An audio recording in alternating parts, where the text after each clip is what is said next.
My name is Joanne Michael, and I'm the Director of Programs and Services at the Alzheimer Society. And today it's my pleasure to introduce to you one of the Alzheimer Society volunteers, Ida Ryhorchuk.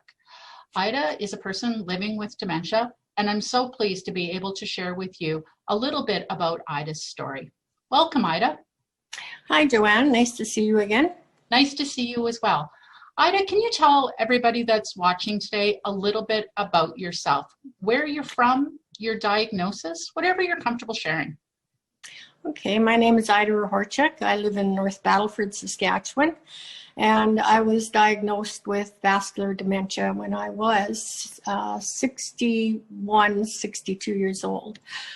So it's been 6 years now that I've been living with it.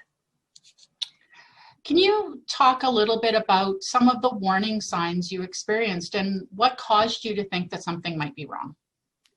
Well, I think when I think back, I think about 4 years prior to my diagnosis, I was struggling at work. I was stressed. I was, things that I found that I had done for 30 years just weren't coming to me the way they used to. And I can remember coming home and just throwing my hands in the air and telling my husband, I just can't do this anymore. I was stressed. I was upset, but I had nothing to put a finger on that pointed me to any particular thing being wrong. And then at work, I started to notice in the, say, 2 years prior to diagnosis, I was having trouble using a credit card machine that I had used all my life. I was having trouble going into the service department, or I worked in I was the controller at an automobile dealership. So had a stress-filled job, and I administered the network system that we use. So I could go in any department and help somebody with a problem they were having with our system. But I was going into, say, the service department or parts department, and I couldn't get out of the screen, or I couldn't find the screen, which was really annoying me because I was very familiar with the whole program. And then I also noticed that I was losing files and I wasn't leaving my desk. Like, I would misplace them just sitting at my desk somehow. They might show up, they would show up, most of them showed up later in strange places, but I hadn't left my desk, and that was creating so much stress that I started to withdraw from the group at work. I didn't want to leave my office, and I started staying in my office more, and that wasn't me. I was a people person, so I liked, going out and talking to people and everything like that. So when that happened, I think it was kind of like all the little clues that I was having difficulty came to a head, and I realized, like, at that point I was depressed, probably because I just didn't want to go anywhere, do anything, leave my office. And so I went to my doctor and I told her that I thought I was depressed, and we did go on antidepressants, and they didn't seem to, they helped my mood, but they didn't seem to help with the memory and that sort of thing. So that's when we started looking for what the problem was. So when you got that diagnosis of vascular dementia, what was that experience like? How did you feel? It was one of the toughest diagnoses I've ever been through. It was one of the like, the doctors were, you'd go and they would tell you they thought you had dementia, and then one would tell you, oh yeah, it's definitely Alzheimer's, and then they would deny that it was Alzheimer's, and then, so it was so much wishy-washy, back and forth. It was a struggle getting that diagnosis because I was having trouble, and they were not, finding answers, and they had done MRIs and different tests, and they still weren't saying, definitely, until one neurologist said, yes, it's vascular dementia. My family doctor had already pinned it at vascular dementia before we started doing all these tests and seeing, specialists and things like that. But it was probably one of the most tough 2 years going through to get that diagnosis. And just in the last 3 years ago, I've had all kinds of tests and CT scans and PET scans and whatnot. And I've been told that they can see the evidence of TIAs, the mini strokes, and also evidence of vessels that are blocked, the tiny vessels in my brain that have blockages in them. So obviously the evidence was there, just no one was really looking, or they didn't use the right test.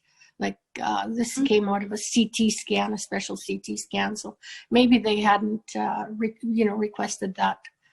So once you actually got that diagnosis, Ida, what was life like now that you had a name for what you were experiencing? Well, for me, it actually was a relief because, when you're dealing with mental issues in your head, it's not visible, right? So I looked okay, and no one would believe that I had dementia to start with. And anyway, it was tough. It gave me relief, but in other ways, it gave me a really tough road because people they can't see dementia. So of course, if you can't see it, it's not there. And so I still get, oh, that's happening to me all the time. Like that's just old age and everything else. And, I have proof that there's a problem. Not that it matters, but it's the way people treat you. They start, like when I got the diagnosis, it was like everybody moved away from me. It was like I had a communicable disease, and they started moving away from me. And people would ask my husband, and I would be present, and they would ask my husband how I was doing instead of asking me. And so I found it very, very heartbreaking because even my family couldn't understand it. My brother even took me outside one day and he said, Ida, we can't see any problem and I'm going, but John, you can't see what I live with, like the problems I'm having writing because my brain and my hand are no longer on the same page. My cognitive skills are failing and my vocabulary is failing, although lately it seems to be springing back a little. I can write some really neat stuff sometimes. But you can't actually see the struggles I'm having. How many times, you may go into a room and forget what you've gone there for. I go into a room and forget what I've gone there for. Plus I get distracted. Next thing you know, I might be washing walls instead of making the bed. That's how it goes. And I can go into that room 5 or 6 times because I'll all of a sudden that memory will come back during the day and I'll go back there and I'll still not get it done. And maybe it won't get done for another week because that's how it goes. And yet I can be aware of what I wanted to do. I just can't follow through with what I want to do somehow. It's very, very tough. Well, you talked a little bit, Ida, and I think without naming it, you were talking about the stigma associated with the disease. And what's that experience, if you want to elaborate a little bit more about what that experience has been like, or from your perspective as a person living with dementia, do you think stigma about dementia exists, and what can people do to understand more? I think it is very much existing. Like I said, people asking my husband and I was present. That's very common. It still is. My friends backed away. I rarely get a phone call or a text from people I worked with that I was fairly close to. Friends, really good friends, don't text or phone me anymore. And that's really tough because I don't want to be isolated. I did, for the first, I would say, good year and a half, I felt like I was on an island. I had nowhere to go. I couldn't get off the island. And thankfully, the Saskatchewan Alzheimer's Association did help me get off that island by coming and educating myself, educating my husband. Because when when I got that diagnosis, I was younger. I should have still been working. I had no idea that dementia can affect young people. And so that in itself was a shock. So most people don't understand that. They have no idea. That concept is just not familiar to them. And so when they see you and you look healthy, it's actually, they just can't get over that. And for sure, they take you, as soon as that diagnosis is made, they take you from being a normal person to being someone who should be in a home. That's their concept of the disease. And so I think education is important. It's really important to get that education out there, make people more familiar with dementia and how it can affect people at any age, and not just seniors. And when you're younger and in your working life, the impact it has, it's completely different than a senior getting it. Your whole future is gone, and a lot of times your savings and everything else is used up because of people not understanding this disease. And I think that it's so important to get the message out that we are people. We are capable of living with this disease for how many years, we don't know, but we are capable of still functioning. And sometimes we just need a little guidance or supervision, but we don't need to be told what to do or demeaned in any way, or left alone without friends to keep in touch with you, or maybe go up to lunch with, or just things like that. That stigma is huge, and it's still out there. Ida, you talked about your connection with the Alzheimer's Society. Can you talk about your involvement with some of our programs and those connections that you've made through the society? Well, I tried to get involved with the Alzheimer's after I got introduced to finding out about vascular dementia. And so I've tried to get involved with the walk a little bit. Other things have kept me back from a few things. I've gone out and tried to get businesses on board with supporting the Alzheimer's Society,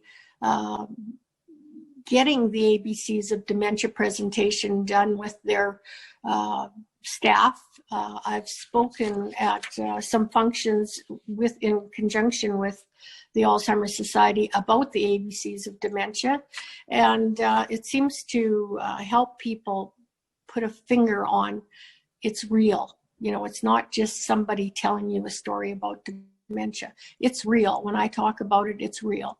And also, I guess I spoke at the gala 1 year for you, and that gala speaking was an eye-opener. It really, the support I got at that from people after I spoke, it was just overwhelming. And so maybe that's what we have to keep doing, just keep getting out there in people's faces and telling them about dementia, and having someone who's living with it tell them what it's like to live with it.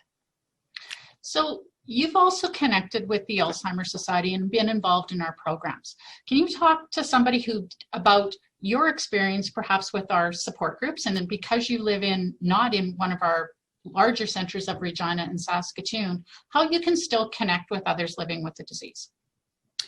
Well, I'm not quite sure where we're going there, but I think just going out and our support groups, is your participation in the support groups is actually what I'm wanting you to talk about, share that experience, because you talk so much and so positively about that. Yes, the support, I belong to the early onset or young onset dementia support group, and it's a group of people that have young onset dementia, and we get together and talk via telehealth once a month. And so we have a good group, and it's so nice to be able to sit down with people who understand. They just get it. You talk about a struggle you're having, or we can talk about anything. We can talk about the stigmas and all of that, and people get it because they're experiencing it. They're not looking for it. They're not looking at me and saying, you know, I can't see what's wrong with you. You don't want to look and see what's wrong with me. You need to deal with what's wrong with me. You need to learn about what's wrong with me. And that support group is just such an uplifting group. Like it just helps you feel better. You know, it's a nice social outing, and it's sort of a social outing. I guess we can't be a virtual with each outing. other, but it's a virtual one. And it's very nice to know that there are others out there like myself, and that some of us can help the Alzheimer's make a difference in educating and getting people to understand what's happening with dementia. Ida, I can't believe that we are already nearing the end of our time together, but I want to really give you the last word. So watching this presentation might be healthcare professionals, might be doctors, might be people who are working in rural, in cities, might be somebody who's themselves experiencing the warning signs and haven't gone to their doctor or contacted the Alzheimer's Society. As parting words, what would you say to them? I would say that even medical people in any degree of the medical world need to get more educated about dementia. I find some of the doctors are very good at referring to the Alzheimer's, and others may not. I'm not sure, but I think that's important that they refer everyone through the Alzheimer's Society so that the support and education can continue. And also, I think, just give me a clue on that one again. So what would you tell somebody that's in a similar situation than you were 5 or 6 years ago and have never connected with us, or perhaps think that they're experiencing the warning signs? What would you tell them? I think the first call should be if you're experiencing warning signs, the first call should be to the Alzheimer's Society. Go over the ABCs of dementia and see if you should be going further for medical diagnosis. Getting that diagnosis, I think, is important. Some people think it's not, but I think it's important because each dementia is different, and each person with dementia is different. No two people have the same symptoms or problems. And so if you know what you're dealing with in the various ways that dementias affect people, I think you can be a more effective caregiver. I think you can be a more effective medical person in helping that person as well. So I think getting educated for everybody is so important. Also, knowing that I had no idea that when I got a dementia diagnosis, it was terminal. But when I was given a diagnosis of cancer, I realized that was terminal immediately, right? Like, you know, you're up against a wall. But with dementia, I didn't understand that. I understand that now. And there are some really good people out in, with videos and things. I don't do a lot of searching for it, but I did find one, Teepa Snow, that when I saw her video on vascular dementia, I had my aha moment. I recognized myself. And I think that's important, that you know the symptoms are you, because we can go into denial very easily. And so we need to know that the symptoms are there and they are you, and you need to get help and you need to get support. And so, I think it's there, and get diagnosed, get educated. Ida, our time, as always, has gone so very, very quickly, and I want to thank you for once again sharing your story and putting a face to dementia and helping dispel the myths of dementia. Thank you so much. And I'm sure that everybody watching thanks you today as well. Well, thank you, Joanne. It's always a pleasure to work with you and the group of great people at the Alzheimer's Society. I can't say enough about it. So thank you so much.